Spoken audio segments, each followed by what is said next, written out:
के लिए फॉर्मूला होता है n multiply n minus 3 divided by 2, जहां पर n क्या होता है, n मतलब होता है नंबर ऑफ साइड। तो अब डायगोनल समझ लेते हैं जरा होता क्या। डायगोनल का सिंपल सा मतलब ये होता है कि अगर कोई भी हमारे पास जो पॉलीगन है उस पे जो भी वर्टिसेस हैं उन वर्टिसेस से क्या हम किसी और वर्टिसेस को मिला सकते हैं।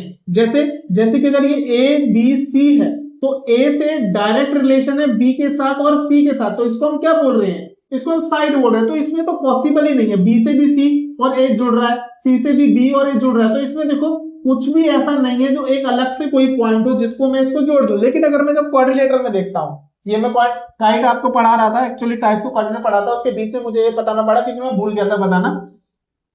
तो देखो इसमें क्या है, अब इसमें अगर मैं इस ए की बात करूं तो ए से एक बी तक जुड़ रहा है, डी तक जुड़ रहा है और सी तक जुड़ रहा है, लेकिन बी और डी तक जो जुड़ रहा है वो ऑलरेडी साइड्स का पार्ट है, तो एसी क्या हो गया, एक डायगोनल हो गया।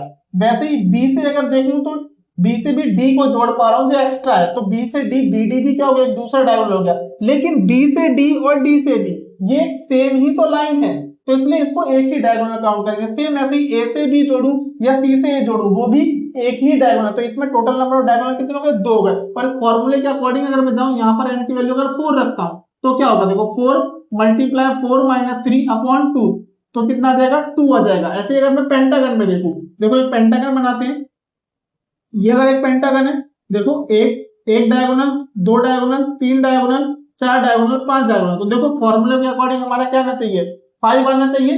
तो n की जगह पर अगर 5 रखता हूं, देखो 5 मल्टीप्लाई 5 माइनस 3 हो गया 2 डिवाइडेड बाय 2, आंसर कितना आ गया, 5 आ गया। तो बस इस तरीके से आप नंबर ऑफ डायगोनल्स निकाल सकते हो।